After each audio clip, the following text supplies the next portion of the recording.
Olá, tudo bem? Paz, eu tenho uma palavra de Deus para compartilhar com você na nossa última reflexão, seguindo o plano de leitura de 31 de dezembro, cuja leitura do dia é Apocalipse 22 e Malaquias. Malaquias 3, a partir do verso 13. Pega a sua Bíblia, não é ao vivo, então você pode pegar a sua Bíblia, por favor. Malaquias 3, de 13 ao capítulo 4, no versos 3, diz-nos assim a santa e poderosa palavra de Deus. As vossas palavras foram agressivas para mim, diz o Senhor. Mas vós dizeis, que temos falado contra ti? Vós tendes dito, inútil é servir a Deus, que nos aproveita termos cuidado em guardar os seus preceitos e em andar de luto diante do Senhor dos Exércitos? Ora, pois, nós reputamos por bem-aventurados os soberbos, também os que cometem impiedade são edificados. Sim, eles tentam a Deus e escapam. Então aqueles que temeram ao Senhor falaram frequentemente um ao outro, e ao Senhor atentou e ouviu, e um memorial foi escrito diante dele, para os que o temeram, o Senhor, e para os que se lembraram do seu nome. E eles serão meus, diz o Senhor dos Exércitos, naquele dia. Serão para mim joias, poupá-los-ei, como um homem poupa seu filho que o serve.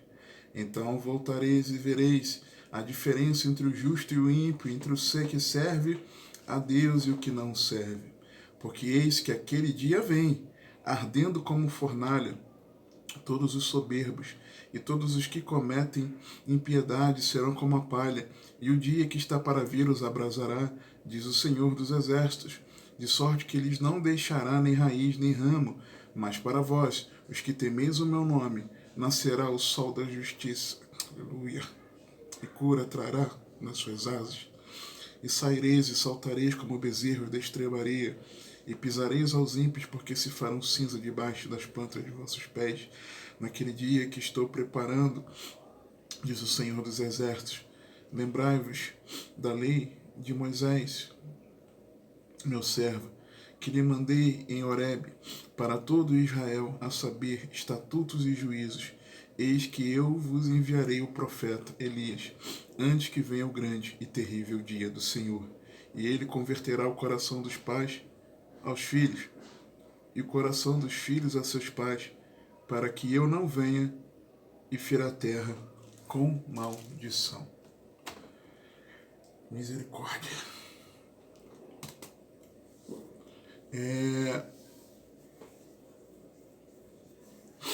Qual tem sido a nossa atitude ao sabermos que o tempo se abrevia e o dia do Senhor breve vem?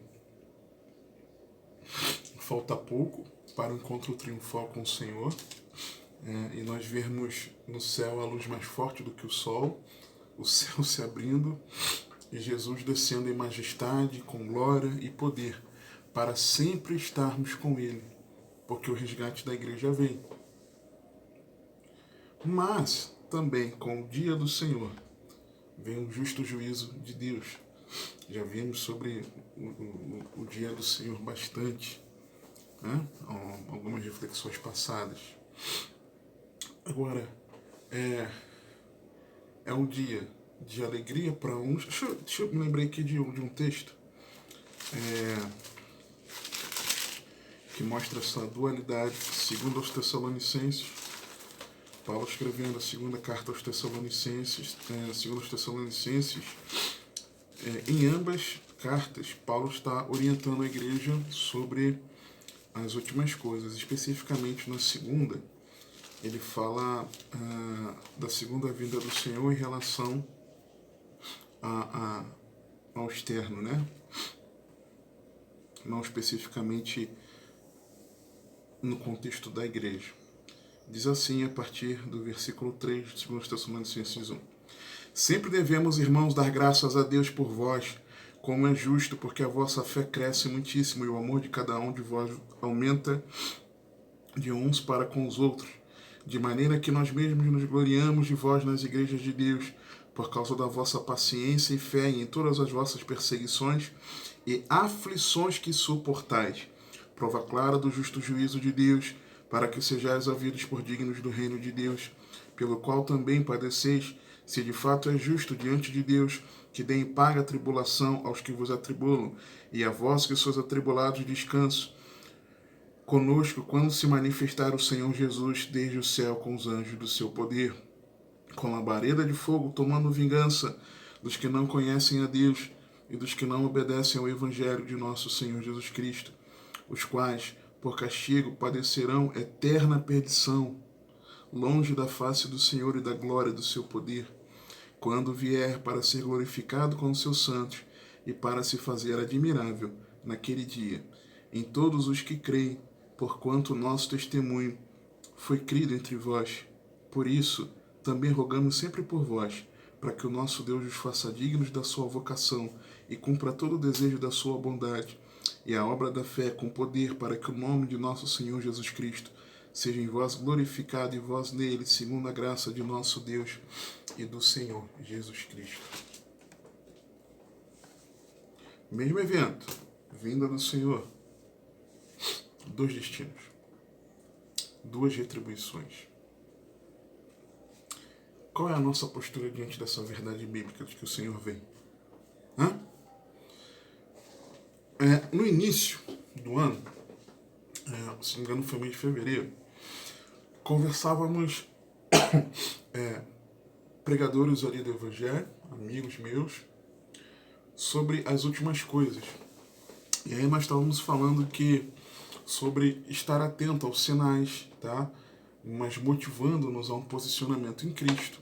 Ora, os sinais estão aí, mas nós precisamos, isso nos motivar a nós estarmos posicionados no Senhor. Falávamos sobre não temermos o anticristo e os acontecimentos finais, mas nós nos rendermos a Jesus amando a sua vinda. O que importa, em Jesus nós estamos refugiados. Falamos de equilibrar a expectativa pelo retorno de Cristo com uma vida cotidiana que honra a Deus. Nós falávamos que lembrar que a escatologia é um dos temas de todo o conselho de Deus, assim como o arrependimento de pecados, e não pode jamais ser omitido. Por isso que eu sempre falo sobre coisas do fim, né? Aquilo que nos é útil para um posicionamento nosso aqui.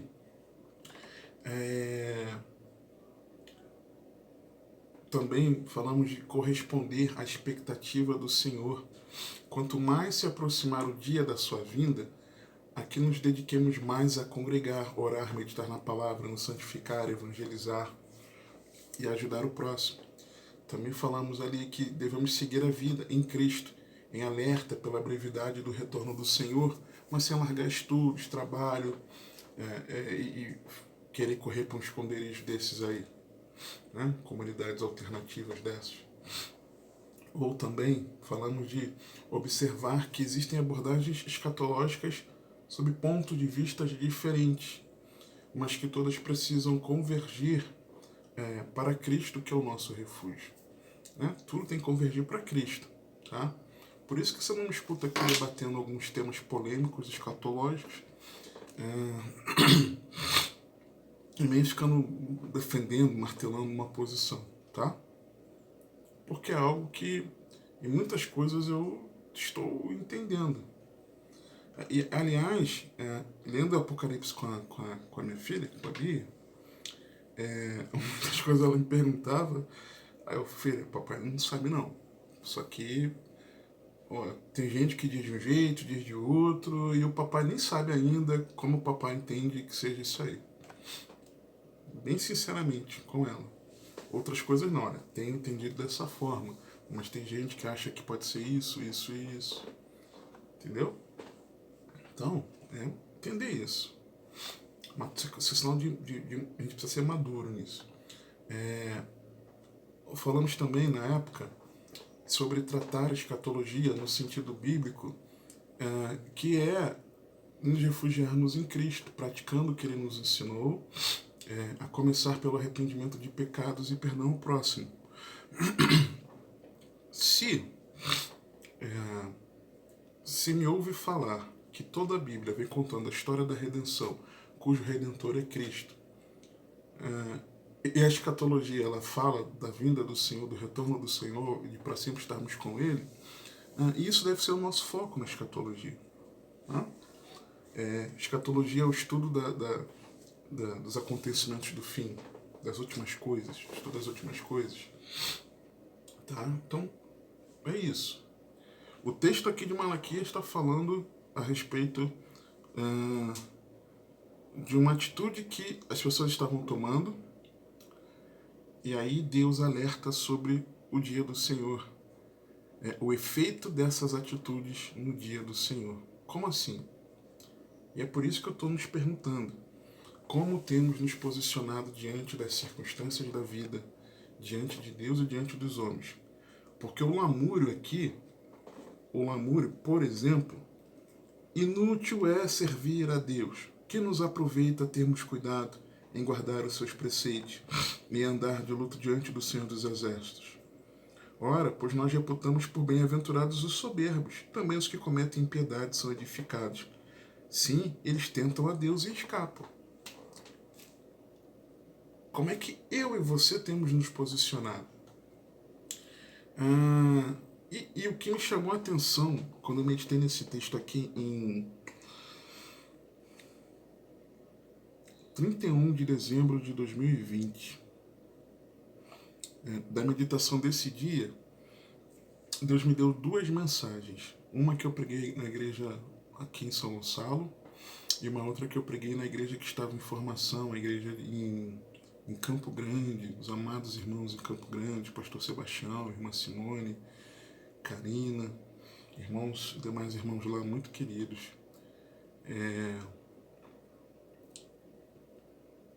Raimundo, né? Com Raimundo, vários outros irmãos lá muito queridos, irmã Daniele, que estão lá desde o início, né?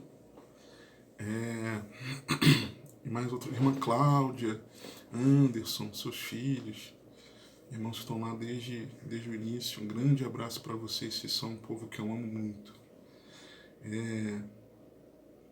E aí, quando eu meditava nesse texto,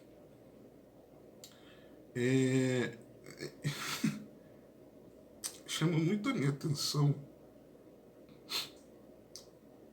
porque Deus estava falando com o povo dele o seguinte: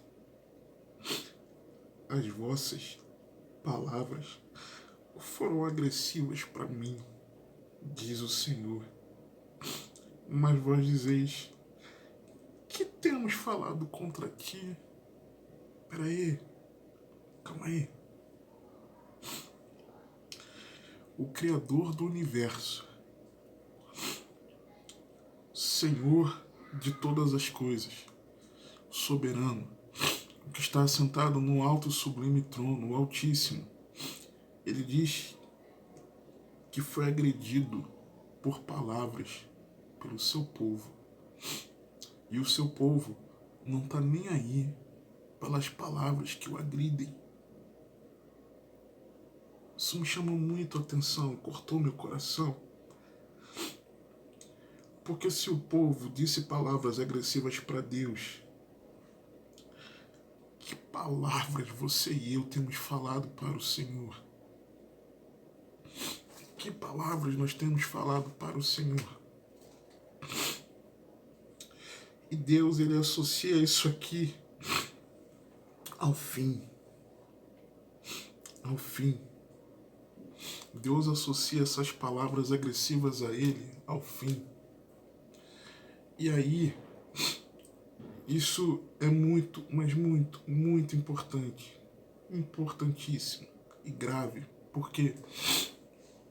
Porque geralmente a nossa vida, ela passa a girar em torno daquilo que ocupa o lugar de prioridade, pois é o que ocupa o nosso coração.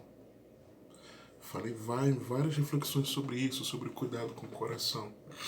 E essa é a questão. Sabe por quê? Provérbios 15, 28. O coração do justo medita no que há de responder. Vai ver bem o que vai falar. Mas a boca dos ímpios jorra coisas mais.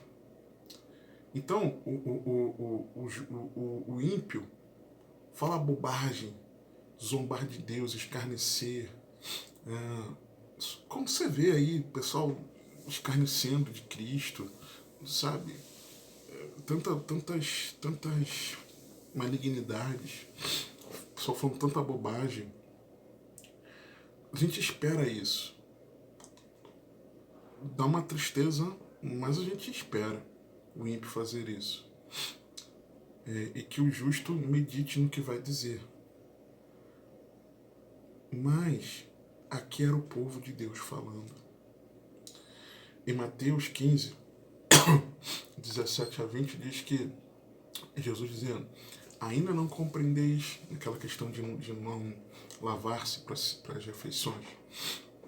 Ainda não compreendeis que tudo que entra pela boca desce para o ventre e é lançado fora, mas o que sai da boca procede do coração. E isso contamina o homem.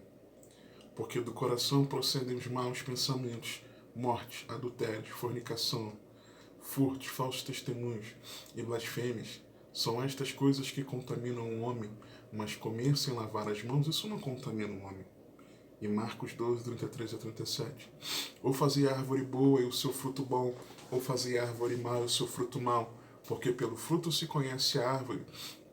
Raça de víboras, como podeis vós dizer boas coisas sendo maus? Pois do que há em abundância no coração, disso fala a boca. O homem bom tira boas coisas do bom tesouro do seu coração, e o homem mau do mau tesouro tira coisas más. Mas eu vos digo que de toda a palavra ociosa que os homens disserem, hão de dar conta no dia do juízo.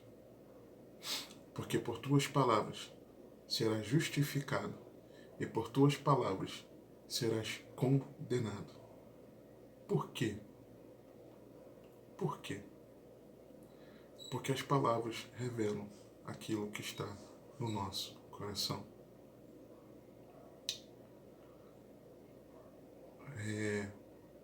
O coração do justo medita o que vai dizer, não fala bobagens, mas o ímpio jorra coisas más. Da boca de cada ser humano sai aquilo que está no coração. E isso é que contamina o homem. Aquilo que está no seu coração e sai nas palavras. E aquilo que existe no coração, em abundância, é disso que fala. Se o coração está cheio de algo, é sobre esse algo que eu vou falar. Se o coração está contaminado com maus pensamentos, com práticas pecaminosas, anseios, né, de pecados, isso vai para fora, vai sair da boca, tá? E no dia do juízo, pelas palavras justificado e pelas palavras condenado, porque as palavras revelam o que está no coração. Essa é a grave revelação do coração nos últimos dias. O que nós temos falado? Qual tem sido o nosso discurso? Isso é muito sério. Olhando aqui para o contexto de Malaquias, apesar do chamado e conhecido puxão de orelha nos sacerdotes, o livro do profeta Malaquias tem como tema a reafirmação do amor e da justiça de Deus. E é evidente o grande amor de Malaquias pelo povo de Judá e pelas cerimônias do templo. Ele é o último de muitos homens divinamente inspirados que no período de cerca de 1000 anos profetizaram sobre a vinda do Messias e detalharam ao povo os seus pecados e os advertiram a respeito do justo julgamento de Deus. Quando houve o retorno do exílio, em vez de eles aprenderem com suas experiências negativas no passado, o povo pecava, Deus os enviou para o cativeiro. Mas no retorno do cativeiro, Era para ter aprendido a lição, certo, certo. Mas no lugar de terem aprendido com as experiências negativas do passado, retornando ao culto e adoração, eles se tornaram imorais e negligentes com a vida espiritual. No lugar de nós aprendermos com as experiências de cativeiros que o Senhor permite vivermos, nos tornamos cada vez mais imorais e negligentes com a vida espiritual. E as palavras revelam isso. As reformas rituais e políticas que Esdras e Neemias iniciaram não evitaram o declínio espiritual naquele povo. Ageu e Zacarias, lembra que eu falei dele recentemente? Os dois. Eles foram enviados para reprovar o povo por adiarem a construção do templo. Só que Malaquias foi comissionado não para reprová-los, porque eles demoraram, não estavam construindo o templo, mas para reprová-los pela negligência, mesmo estando em construção e por sua profanação do serviço do templo. Os pecados que ele reprova são as queixas que já estavam lá alertadas por Neemias, com quem ele provavelmente foi contemporâneo. E agora que a profecia cessaria, né? Você tem um período ali intertestamentário, ele fala mais claramente do Messias do que qualquer outro profeta. E aí fica meio que um suspense assim, né? Ó, tá vendo aí o Messias, e fica no suspense, onde tem aquele silêncio de 400 anos. E aí, olhando aqui pro texto, a gente fica, eu pelo menos eu fico pasmo. Por quê? Porque no capítulo 1, dos versos 1 a 3, eu vejo, vamos falar aqui agora sobre a descoberta, a revelação, né, do coração, a descoberta do coração. Do 1 ao 3, eu vejo o desprezo ao amor de Deus. Peso da palavra do Senhor contra Israel, por intermédio de Malaquias. Eu vos tenho armado, diz o Senhor, mas vos tenho amado, diz o Senhor. Mas vós dizeis, em que nos tens amado? Não era Esaú irmão de Jacó, disse o Senhor? Todavia, amei a Jacó, e odiei Esaú, e fiz dos seus montes uma desolação, e dei a sua herança aos chacais do deserto. O que acontece? Eles estavam duvidando do amor de Deus. Como assim? Sabe, é como aquele momento que nós nos achamos, ai, Deus não está olhando para mim, eu estou passando por essa situação e Deus não está olhando para mim, ai, Deus não me ama. Como que Deus não nos ama? Se Ele provou o seu amor em que Cristo morreu na cruz quando nós ainda éramos pecadores. Acorda, acorda, acorda. Depois, mais adiante, versos 6 a 14, eu vejo a perda do fervor na adoração genuína. O filho honra o pai e o servo seu senhor. Se eu sou o pai, onde está a minha honra? E se eu sou o Senhor, onde está o meu temor? Diz o Senhor dos exércitos, a vós os sacerdotes que desprezais a meu nome. E vós dizeis, em que nós temos desprezado o teu nome? O que acontece aqui? Primeiro, as agressivas palavras deles foram de desprezo ao amor de Deus. Né? Mas vós dizeis, em que nos tens amado? Deus, o Senhor está falando que nos ama? Como é que o Senhor está me amando? De que jeito o Senhor está me amando? Palavras. Está revelando que está no coração.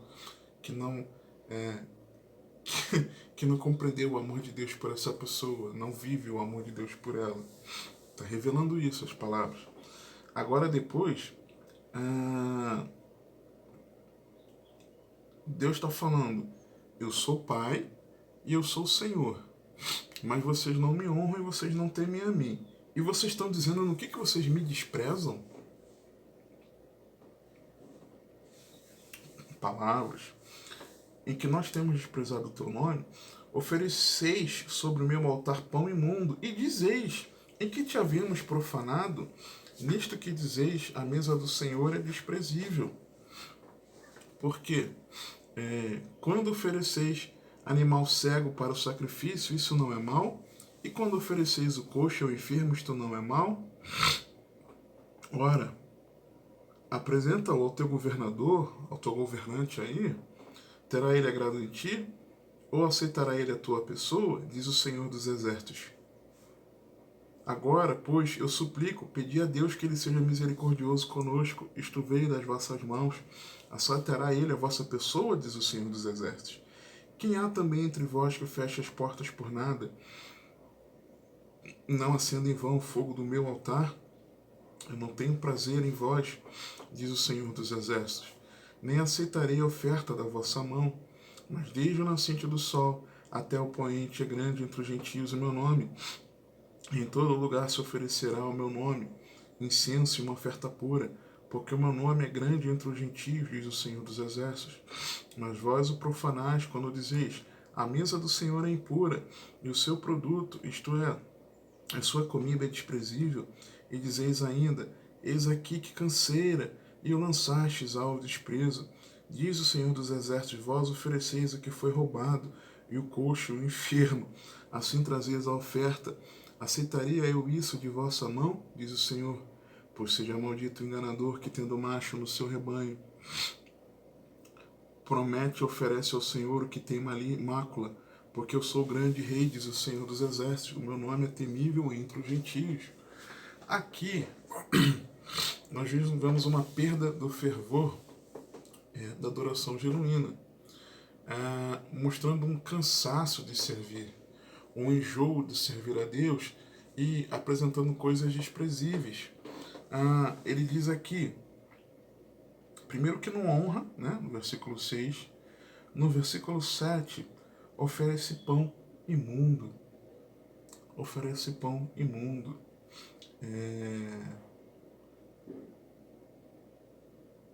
Nós temos oferecido uma adoração, às vezes, imunda, sabe?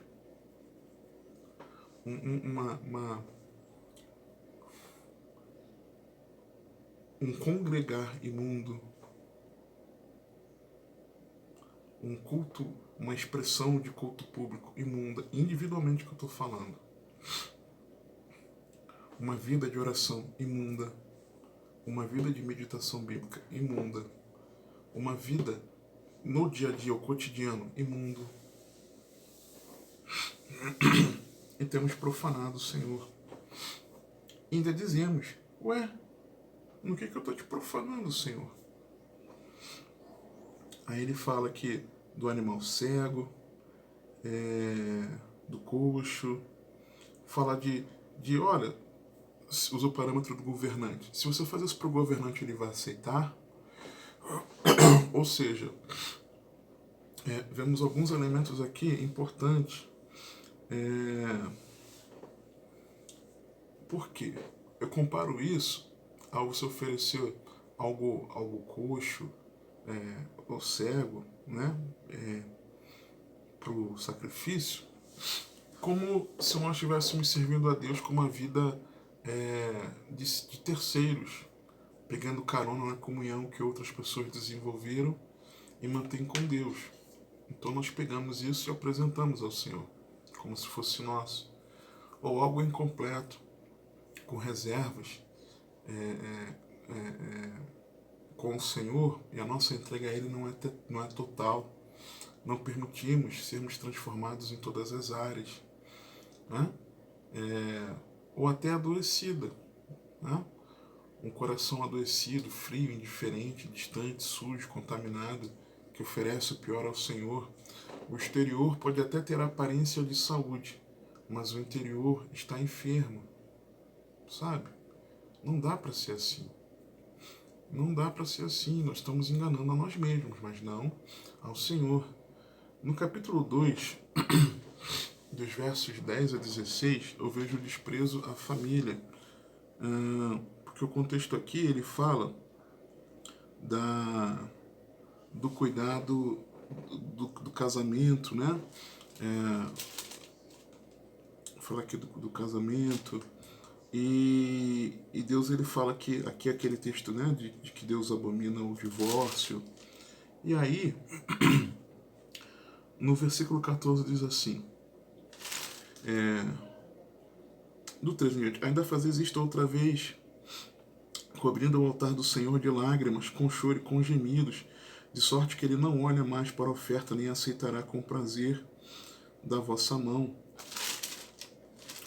E dizeis, por quê? Porque o Senhor foi testemunha entre ti e a mulher da tua mocidade, com a qual tu foste desleal, sendo ela tua companheira e a mulher da aliança. Aí fala no 16, né, que Deus de Israel diz que odeia o repúdio, e aquele que cobra violência com a sua roupa. E aí no 17 ele diz, enfadais ao Senhor com vossas palavras, e ainda dizeis, em que o enfadamos? Nisto que dizeis, qualquer que faz o mal passa por bom aos olhos do Senhor, e desses é que ele se agrada. Eu vou falar desse versículo, né? Onde está o Deus do juízo? Então, primeiro, eu vejo do 10 ao 16, eu vou falar desse 17 aqui já já. O descuido da família. Aqui o exemplo era do repúdio, né? Do divórcio. E a pessoa dizendo, ué, por que, Senhor? Por que eu estou aqui descuidando da minha casa, da minha família, dos meus filhos, da esposa, do marido, dos pais, dos irmãos? Estou descuidando da minha família, eu estou chorando e, puxa, Senhor, o Senhor não olha mais para a minha vida como oferta a Ti. Por quê, Senhor? Por quê? Aí Deus fala, porque você não está cuidando da sua família. Porque a expressão, o primeiro campo de atuação nossa, de prática do amor ao próximo, é a nossa família. Se você não pratica amor ao próximo na sua família, como é que Deus vai ouvir tua oração, servo de Deus? Como? E aí as palavras, Deus, o Senhor não está mais, eu não sinto mais a sua presença quando eu oro, Senhor, mas será por quê? A esposa que não é submissa ao marido, servo de Deus. O marido que não age como cabeça do lar, os filhos que não honram, não obedecem aos seus pais. Como? Os pais que não formam o filho, ensinando-o na palavra, no Senhor. Como? Sabe? As palavras revelam o que está no coração. Essa é a grave revelação do coração nos últimos dias. Ou então, desdenhando do chamado. Tem gente que desdenha do chamado. Porque no capítulo 2, no início, do 1 ao 9, fala dos sacerdotes.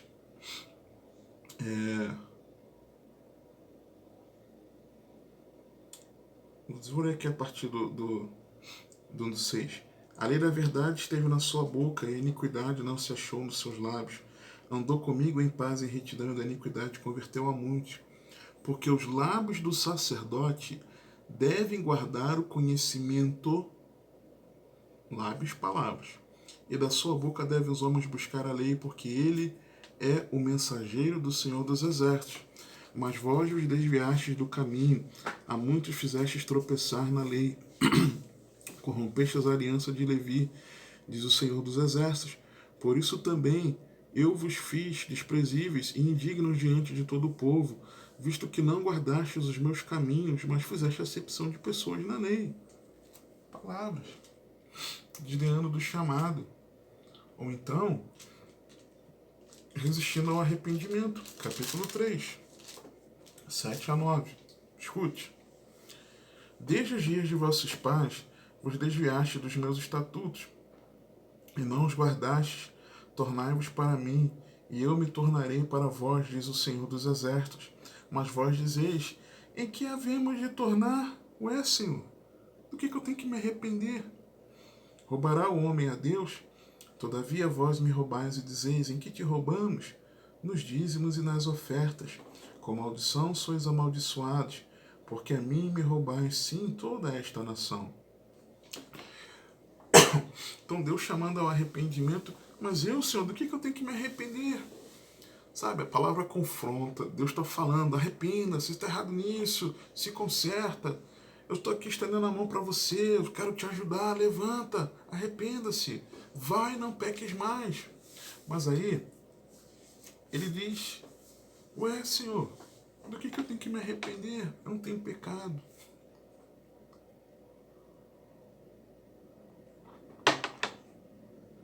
Eu não sou como esse Isaías. Então, o coração ele fica revelado, onde palavras que demonstram um desprezo ao amor de Deus, não compreendeu o amor de Deus, então não compreendeu o Evangelho, perde o fervor da adoração genuína, apresentando-se como de qualquer forma para Deus, descuidando da família, desdenhando do chamado, resistindo ao arrependimento. E um povo de duras palavras. Olha o 13 a 15 de novo. As vossas palavras foram agressivas para mim, diz o Senhor. Mas vós dizeis que temos falado contra ti, ou seja, dissimulando diante de Deus. Sabe quando você é grosseiro com as pessoas? E aí você, eu fui grosso. Então, que temos falado contra ti, Senhor? O que meu coração está evidenciando a ti, Senhor? Não, o Senhor deve estar enganado, sabe? Ou então, agredindo Deus com palavras. Quando serve por interesse, não quer guardar a palavra de Deus e não tem temor de Deus.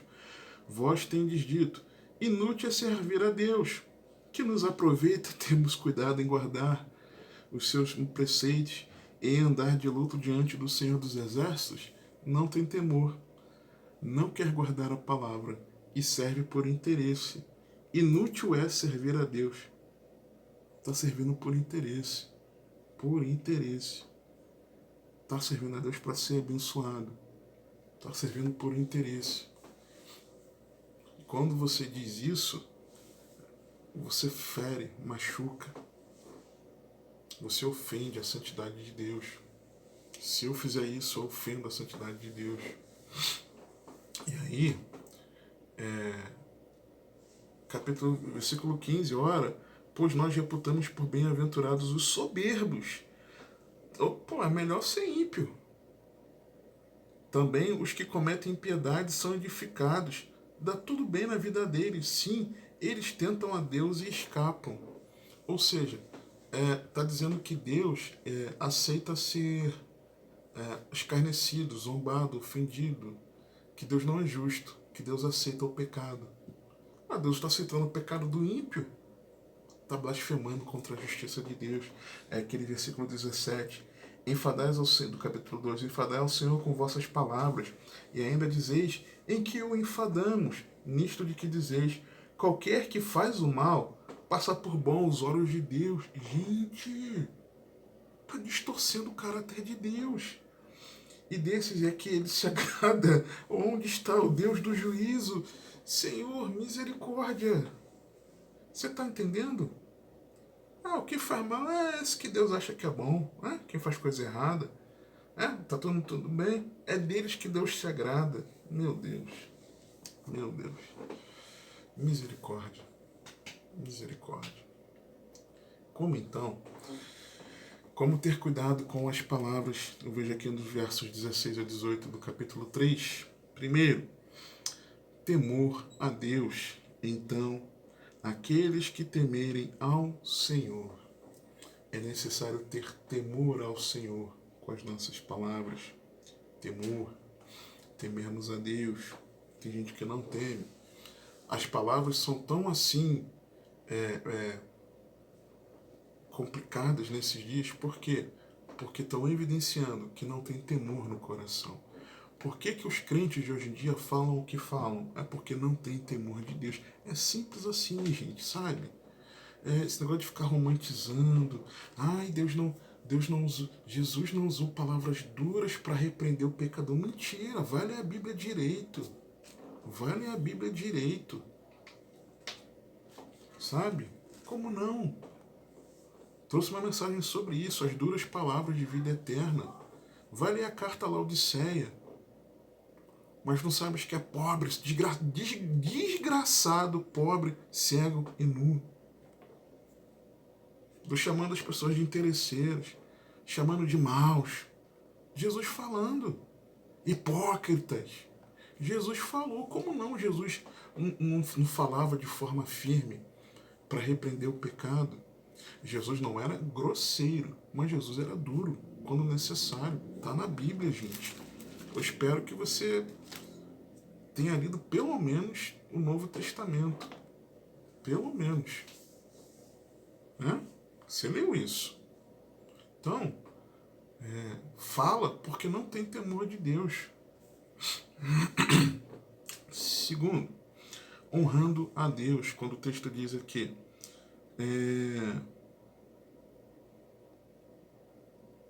vou chamar aqui de parte F, quando ele diz assim, o restante do versículo é falar aparentemente um ao outro, e o Senhor atentou e ouviu, e um memorial foi escrito diante dele, para os que temeram o Senhor e para os que se lembraram do seu nome. Né? Os que se lembraram do seu nome, honraram a Deus. A terceira característica aqui que eu vejo é, além do honrar a Deus, se lembrar de Deus, valorizar a Deus, é ser canal de Deus para os irmãos. Quando eu vejo aqui, falaram frequentemente um ao outro. Falaram frequentemente um ao outro. Aos que temeram, entendeu? Por que nós precisamos congregar? Por vários motivos, falei recentemente numa reflexão aí. Mas um dos motivos é esse aqui de Hebreus 3, 13 e 14. Antes, exortai-vos uns aos outros, todos os dias durante o tempo que se chama hoje, para que nenhum de vós se endureça pelo engano do pecado, porque nos tornamos participantes de Cristo, se retivermos firmemente o princípio da nossa confiança até ao fim.